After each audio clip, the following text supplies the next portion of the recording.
Hello everyone! In this lesson, we are going to install WordPress on our local server. So in our previous lesson, we just set up this fictional university.test website, but this page is not very impressive. So in this lesson, we are going to delete this placeholder page and replace it with a brand new empty blank WordPress website. Without further ado, let's get started right now. So the first step to creating a new WordPress site is to go and download the WordPress software. So in a new browser tab, search for wordpress.org. It's very important that we visit wordpress.org instead of wordpress.com. The .com is a service that you sign up for, and they host your website on their servers. Whereas the .org is just a place where we can download the WordPress files and then host those files on any server that we choose.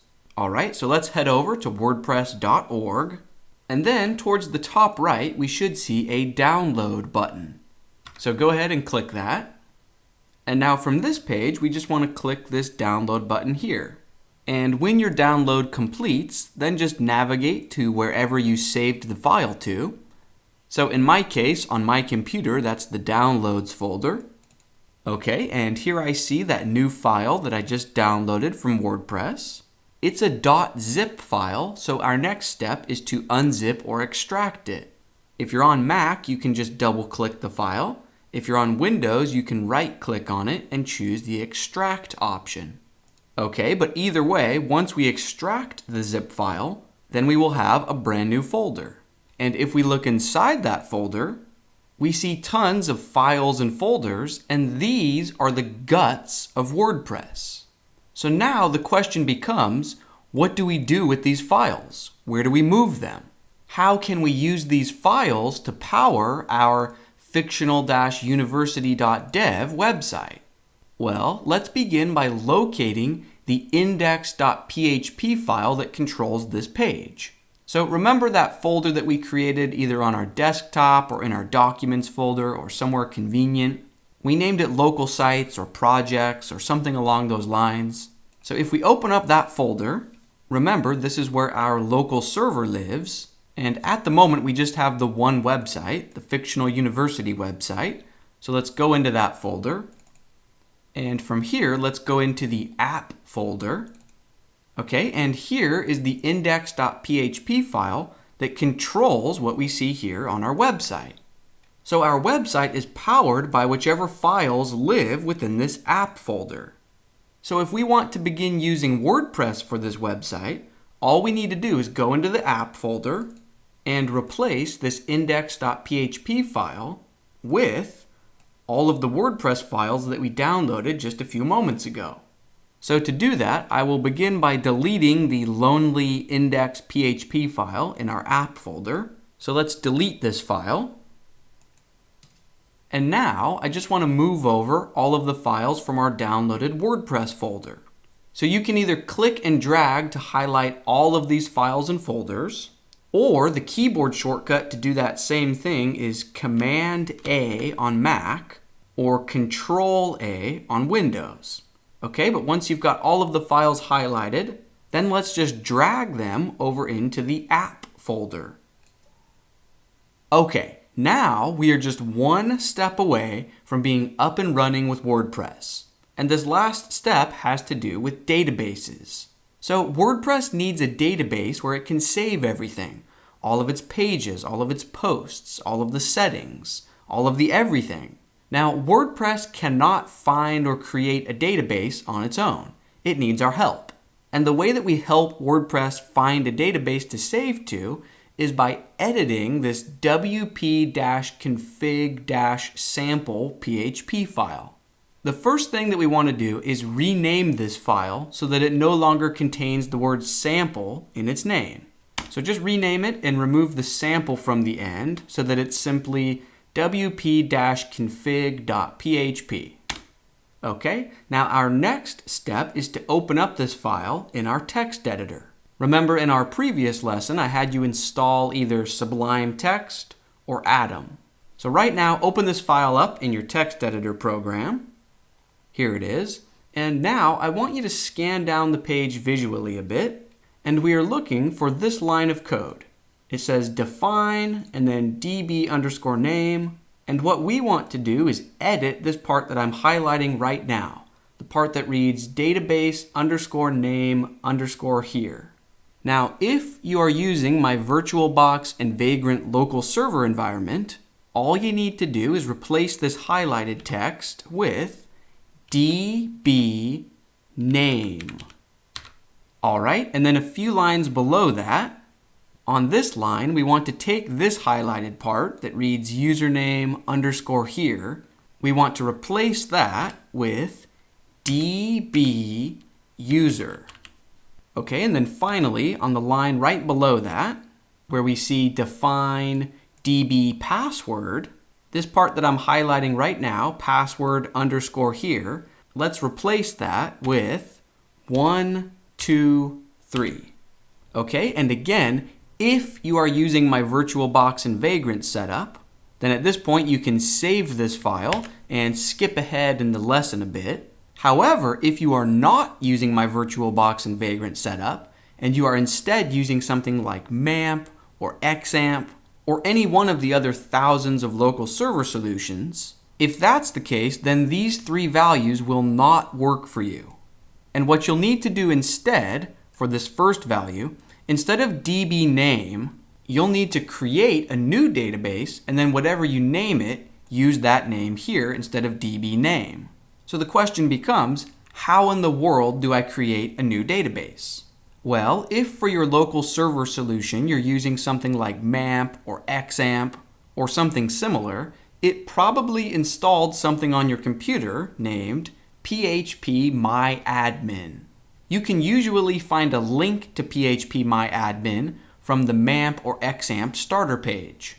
Each of the different local server solutions will place phpMyAdmin in a slightly different location, and because there are so many different local server programs to choose from, there's no way for me to definitively tell you where to look for it. So if you're having a hard time finding phpMyAdmin on your computer, I recommend Googling for the name of your local server setup, so MAMP or XAMPP for example, and then how to find phpMyAdmin. Okay, but once you do find phpMyAdmin, it will look something like this. And remember, our goal here is to create a new database. So to do that, I want you to click this first tab or link here that reads Databases. So once I click that, now I have this field here that I can click on, and I can name the new database whatever I want to call it. Now in our VirtualBox and Vagrant example, I named it db name, but you could give it a more creative name like Fictional University or My First Website, or you could literally name it Unicorn or Pizza. Okay, so the name doesn't matter, just choose a name that you can remember and that you'll associate with this website, and then go ahead and click this Create button.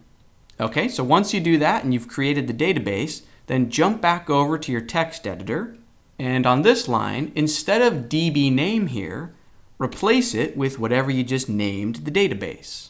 Okay, next, for the username and password values, there's no way for me to give you definitive values here because each local server program uses a different username and password. For example, the MAMP local server program, its username value here would be root, and its password value would also be root. However, that may not be the case in all versions or for all operating systems, and it's definitely not the case for XAMPP or any of the other local server programs. So what I recommend right now is you pause the lesson and Google for the name of your local server program and then database username and password. After a bit of research, you should find the correct username and password values. And once you place them here and here, then go ahead and save this file. In my case, because I am using my VirtualBox and Vagrant setup, I'm going to set the username back to dbuser and set the password back to 123. But anyways, now if I save this WP config file and jump back to my web browser, in the tab where I'm visiting fictionaluniversity.test, If I refresh this page now, we see the WordPress install screen. So go ahead and choose from all of the available languages. I will choose English, click Continue, and next, let's give our site a title or name. So you could get creative, but I'm just going to name it Fictional University. Then choose a username for yourself. You can make up whatever you like, so instead of admin, you could use your name. It's totally up to you. And then this next field is very important. You'll notice that WordPress already generated a random password for you. Now you don't have to use it. You can delete that and then type whatever you want here for your password. But I do want to bring that to your attention that it gives you a password by default, because sometimes people will just blast right through this screen and not even take notice of their randomly generated password, and then they are essentially locked out of their own website. Okay, so take note of your password, then enter in your email address, and then click Install WordPress. Okay, from this success screen, go ahead and click the Login button. I think you know what to do from here, so go ahead and log in. And this is our very own brand new, completely fresh WordPress website.